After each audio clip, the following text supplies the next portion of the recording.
Prof. Darmadi, silakan, andalan kita.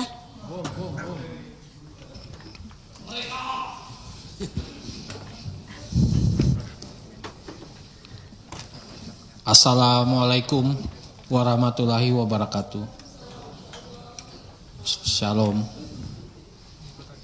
Yang terhormat Profesor Anggia, Profesor Eko, Profesor Adi, Profesor Nurdin Halid, dan Profesor Andre, dan teman-teman dari Pertamina dan jajarannya.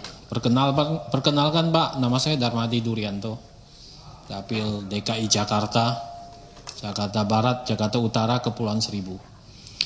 Yang pertama Pak, saya apresiasi saat Bapak minta maaf. Saya nonton habis Pak, pidato Bapak.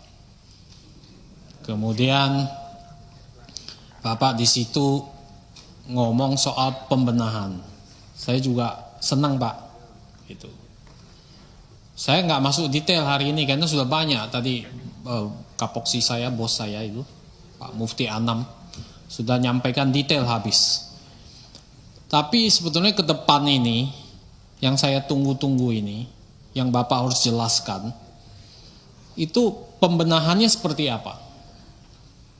Kayaknya ini kan sudah menggetarkan tadi kasus Pertamina ini, ya. Menyeret banyak nama, sampai nama saya aja masuk loh Pak, di kotak itu, ya, mencengkram. Pak, 10 tahun di DPR Pak, saya nggak pernah ke kantor Pertamina Pak. Tahu di mana saja lokasinya nggak tahu Pak. Ngajak di luar ketemu aja orang Pertamina nggak pernah Pak. Bisa dicek CCTV. Nggak pernah Pak. Yang saya tahu cuma Tio ini, Pak Tio. Sekper atau apa? Kayaknya Korsek sering di DPR ini ketemu. Jadi tahu-tahu masuk tuh nama Pak. Ya. Ada gambarnya lagi ditaruh. Itu nggak tahu buzzer mana, buzzer Pertamina atau apa itu. Ya. Pakai peci. Hari pertama saya memang sudah ngomong pembentukan panja Pertamina di Kompas Live TV. Kenapa saya ngomong begitu Pak? Supaya Bapak diberi kesempatan untuk kasih keterangan sebenar-benarnya di DPR ini. Mari kita berantas. Gitu. Nah sampai sekarang saya nggak tahu sebetulnya strategi pembenahannya Bapak itu apa. Pembaharuan kah? Recycle kah? Ganti pemain kah? Itu nggak ada Pak. Saya percaya Pak Simon Pak, orangnya baik. Simon tuh artinya suka mendengarkan. Ya, betul kan? Aloysius itu orang yang suka peduli dan kasih sayang. Simon Aloysius jelas pendengar yang penuh kasih sayang. Jadi orangnya saya yakin dari nurani dan naluri saya bahwa Bapak ini orang benar. Tapi yang saya tunggu ini sekarang langkah pembenahan. Saya nggak bisa nyalain Bapak. Karena Bapak baru masuk jadi dirut. Tapi gebrakan Bapak ini ditunggu Pak. Saya waktu pertama saya udah ngomong, Bapak masuk sarang mafia. Dulu setiap kali RDP Laker selalu saya serang tuh Riva soal mafia gas. Saya pertanyakan itu Pak, di dalamnya mafia gas. Ini dapat Ega ini. Ini penguasa gas. LPG 3 kilo. Khusus itu. Nah, saya selalu kritik Pak Riva. Maka hari pertama saya udah ngomong, Pak, ini ruwet nih Pertamina. Betul ruwet ini. Banyak mafianya di dalam. Betul banyak mafianya di dalam. Dan akhirnya terbongkar kan sekarang. Pak. Nah ini tugas Bapak. Jadi tunggu strategi pembenahannya Bapak. Apa strateginya? Ini yang belum Bapak paparkan ke kami. Nanti Bapak paparkan. Seperti apa sih? Apa Bapak hanya ganti pemain? Bersih-bersih, beres-beres. Ini yang kita tunggu. Itu yang pertama Pak. Yang kedua, saya minta Bapak memperhatikan minimal catatan komisaris utama yang lama.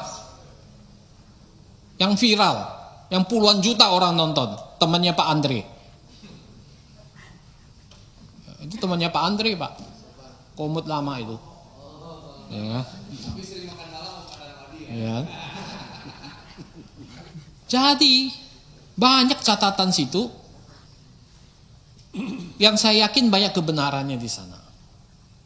Pertama, beliau menyebut tentang e-katalog.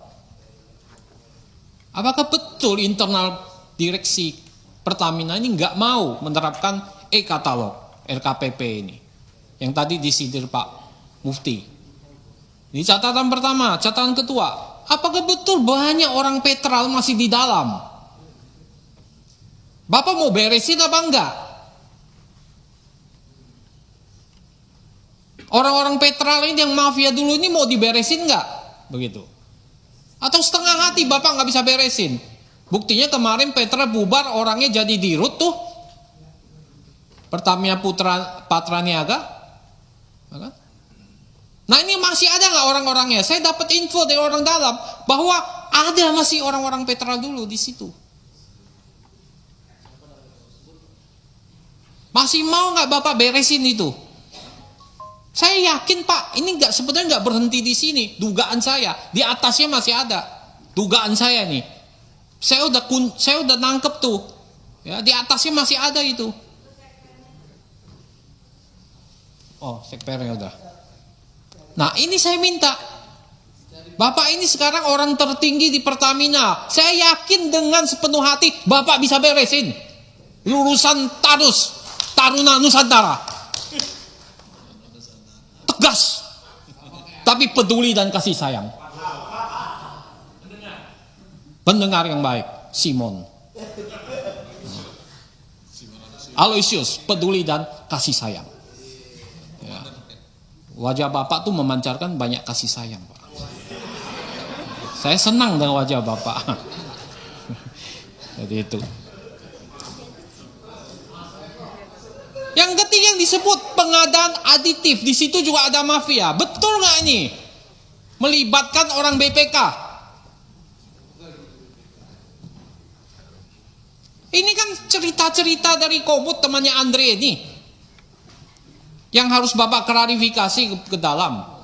Nah itu catatan Pak BTP yang sudah viral kemana-mana. Yang ketiga adalah saya punya 5 poin Pak, mohon jangan dipotong Pak. Soal tuntutan monopoli oleh KPPU, nanti Bapak jawab. Karena non subsidi itu dimonopoli oleh Pertamina, ya, melanggar pasal 17 Undang-Undang Praktik Monopoli dan Persaingan Usaha Tidak Sehat. Ini lagi jalan nih selidik. Apakah betul Pak? Bapak jual dengan margin super normal profit, excessive profit 10 kali lipat. Non subsidi.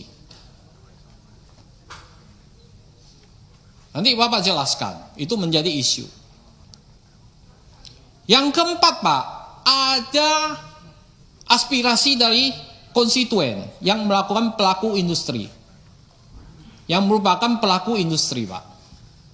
Ini udah sering juga saya lakukan, ya, bahwa kemarin harga gas industri itu kan naik Pak, dari 6,5 menjadi 7 US dollar.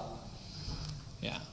Tetapi itu Januari sampai Maret ini kuotanya hanya 40-50% kan Pak, selebihnya dikenain surcharge. Berapa Pak? PGN itu 16,77 US Pak. Ini sangat memberatkan pelaku industri Pak. Nah, ada aspirasi dari mereka agar industri ini nggak mati. Industri ini kan setengah mati sekarang ini, Pak. Ditambah lagi beban kayak gini, tambah habis Pak. Nah, kenapa bisa begitu Pak? Padahal supply Bapak, stok Bapak mungkin banyak. Ya.